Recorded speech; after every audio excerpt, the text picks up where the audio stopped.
നമസ്കാരം. ഞാൻ doctor Ameena Aslam, AR super speciality ഹോസ്പിറ്റലിലെ കൺസൾട്ടൻറ്റ് പൾമനോളജിസ്റ്റ് ആണ്.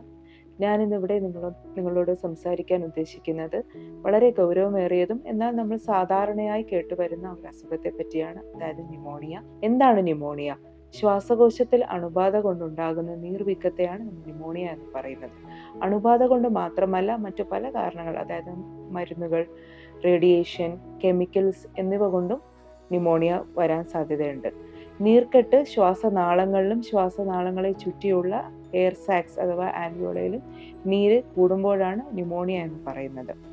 സാധാരണയായി എങ്ങനെയാണ് ഈ ന്യൂമോണിയ സ്പ്രെഡ് ആകുന്നതെന്ന് വെച്ചാൽ, ന്യൂമോണിയ ബാധിച്ച വ്യക്തി തുമ്മുമ്പോഴോ ചുമയ്ക്കുമ്പോഴോ ജനറേറ്റ് ചെയ്യുന്ന ചെറുകണികകളിലൂടെയാണ് ഒരു വ്യക്തിയിൽ നിന്നും മറ്റൊരു വ്യക്തിയിലേക്ക് ന്യൂമോണിയ സ്പ്രെഡ് ആവുന്നത്.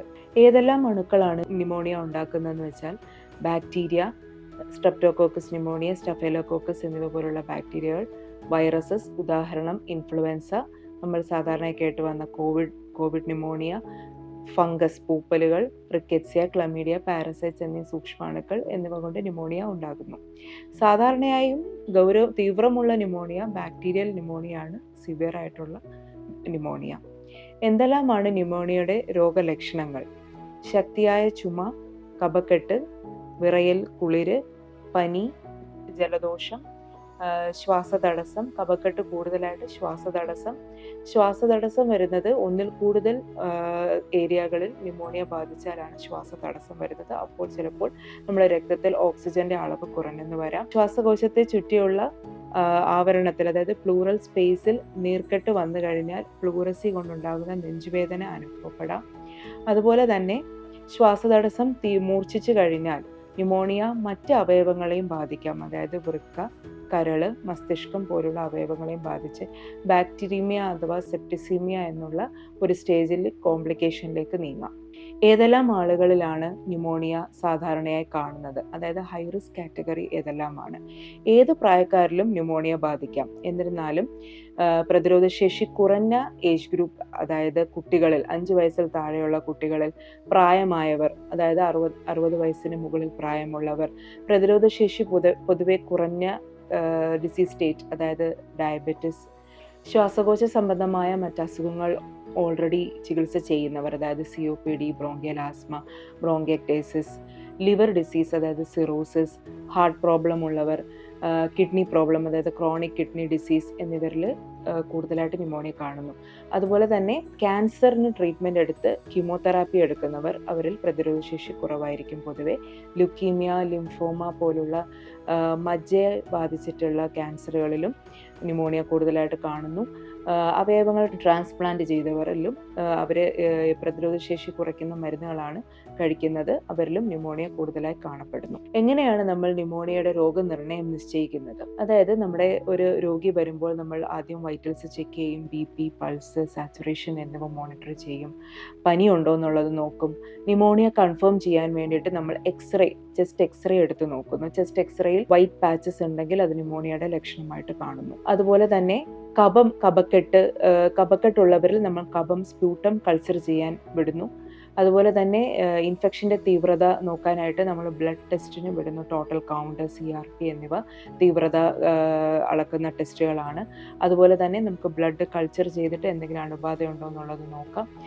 കഫക്കെട്ട് ഇല്ലാത്തവരിൽ, അതായത് കഫം തീരെ വരാത്ത ഒരു സ്റ്റേജിലുള്ള ന്യൂമോണിയ ആണെന്നുണ്ടെങ്കിൽ നമുക്ക് ശ്വാസകോശത്തിൽ ക്യാമറ ഘടിപ്പിച്ചിട്ടുള്ള എൻഡോസ്കോപ്പി, അതായത് ബ്രോങ്കോസ്കോപ്പി ടെസ്റ്റ് വഴി കഫം എടുത്ത് പരിശോധനയ്ക്ക് വിധേയമാക്കി വളരെ കൃത്യമായിട്ടുള്ള ട്രീറ്റ്മെൻറ്റ് ആദ്യത്തിൽ തന്നെ നമുക്ക് സ്റ്റാർട്ട് ചെയ്യാവുന്നതാണ്. അതുപോലെ തന്നെ മുൻപ് പറഞ്ഞതുപോലെ പ്ലൂറസി അഥവാ പ്ലൂറൽ എഫ്യൂഷൻ, ചെസ്റ്റിന് ചുറ്റി നീര് വന്നു കഴിഞ്ഞാൽ ആ ഫ്ലൂയിഡ് എടുത്തിട്ട് ടെസ്റ്റിന് വിധേയമാക്കേണ്ടത് അത്യാവശ്യമാണ്.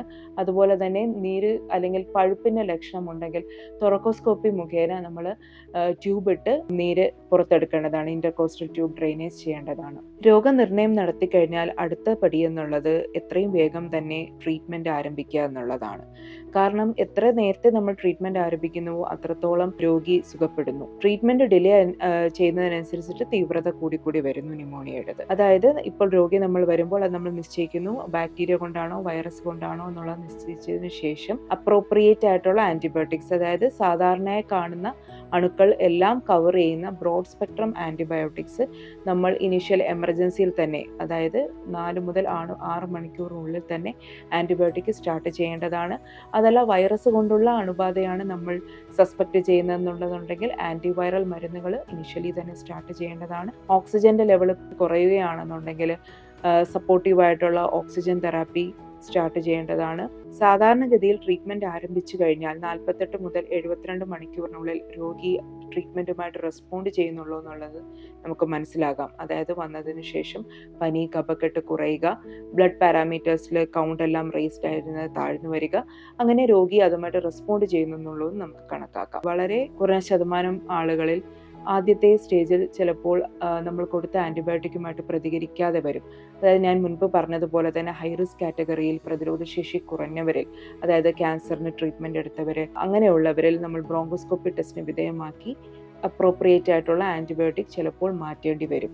അങ്ങനെയുള്ളവരിൽ റെസ്പോൺസ് കുറച്ച് വൈകിയായിരിക്കും കാണപ്പെടുക. 30% കേസുകളിൽ ന്യൂമോണിയ മൂർച്ഛിക്കുകയും മറ്റ് അവയവങ്ങളെ ബാധിക്കുകയും അത് സെപ്സിസ് അല്ലെങ്കിൽ സെപ്റ്റിസീമിയ സ്റ്റേജിലേക്ക് പോകുമ്പോൾ പേഷ്യൻറ്റിൻ്റെ ശ്വസനത്തിന് വേണ്ടിയിട്ട് പേഷ്യൻറ്റ് വെന്റിലേറ്ററി സപ്പോർട്ട് വേണ്ടി വരികയും അങ്ങനെ വെന്റിലേറ്ററിൽ കുറച്ചുനാൾ പേഷ്യൻ്റ് കെയർ കൊടുക്കേണ്ടതായിട്ടും വരും.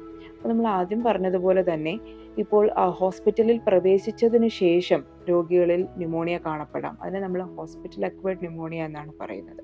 അപ്പോൾ ആ ഒരു കണ്ടീഷനിൽ നമ്മൾ ആദ്യം കൊടുത്ത ആൻറ്റിബയോട്ടിക് ചേഞ്ച് ചെയ്യേണ്ടതായിട്ട് വരും. ഇതുവരെ നമ്മൾ പറഞ്ഞുകൊണ്ടിരുന്നത് ന്യൂമോണിയയുടെ ചികിത്സാ രീതികളാണ്. ഇനി ന്യൂമോണിയ വരുന്നതിന് മുൻപ് തന്നെ നമുക്ക് ന്യൂമോണിയയെ പ്രതിരോധിക്കാം. എന്തെല്ലാമാണ് ന്യൂമോണിയയുടെ പ്രതിരോധ മാർഗങ്ങൾ? അതായത് നമ്മൾ കോവിഡ് കാലത്ത് പാലിച്ചിരുന്നത് പോലെ hand hygiene, social distancing, appropriate ആയിട്ട് മാസ്ക് ധരിക്കുക, അതുപോലെ തന്നെ കുട്ടികളിൽ കാണുന്ന പ്രതിരോധ കുത്തിവെപ്പ് പോലെ തന്നെ അഡൾട്ട് വാക്സിനേഷന് ഇപ്പോൾ പ്രാധാന്യമേറി വരികയാണ്. പുറം രാജ്യങ്ങളിൽ ഇതിനോടകം തന്നെ അഡൾട്ട് വാക്സിനേഷൻ കമ്പൽസറി ആക്കി കഴിഞ്ഞിരിക്കുന്നു. സാധാരണയായിട്ട് കോമൺ ആയിട്ടും വളരെ തീവ്രതയേറിയ ന്യൂമോണിയ കോസ് ചെയ്യുന്നത് സ്ട്രെപ്റ്റോകോക്കസ് ന്യൂമോണിയ എന്നുള്ളൊരു ബാക്ടീരിയ ആണ്. അതിനാൽ പ്രതിരോധ കുത്തിവെപ്പുകളിൽ ന്യൂമോകോക്കൽ വാക്സിനേഷൻ ഇപ്പോൾ ഉൾപ്പെടുത്തിയിട്ടുണ്ട്. ന്യൂമോകോക്കൽ വാക്സിൻ എന്ന് പറയുന്നത് 2 തരത്തിലാണുള്ളത്. അത് 13 വാലൻറ്റും ഉണ്ട്, 23 വാലൻറ്റും ഉണ്ട്. 65 വയസ്സ് കഴിഞ്ഞ ഒരു വ്യക്തി, അതായത് ഓൾറെഡി ശ്വാസകോശ രോഗത്തിന് ചികിത്സ എടുക്കുന്ന വ്യക്തികളിൽ ന്യൂമോണിയ വരാതിരിക്കാനായിട്ട് ന്യൂമോകോക്കൽ വാക്സിൻ എടുക്കേണ്ടത് അത്യാവശ്യമാണ്. അത് ഒരു ഡോസ് എടുത്തതിന് ശേഷം 13 വാലൻ്റ് ആണ് എടുക്കുന്നതെങ്കിൽ 1 വർഷത്തിന് ശേഷം 23 വാലൻ്റ് വാക്സിൻ ബൂസ്റ്റർ ഡോസ്, 1 വർഷത്തിന് ശേഷം പിന്നീട് വേണമെങ്കിൽ 5 വർഷത്തിന് ശേഷവും എടുക്കാവുന്നതാണ്.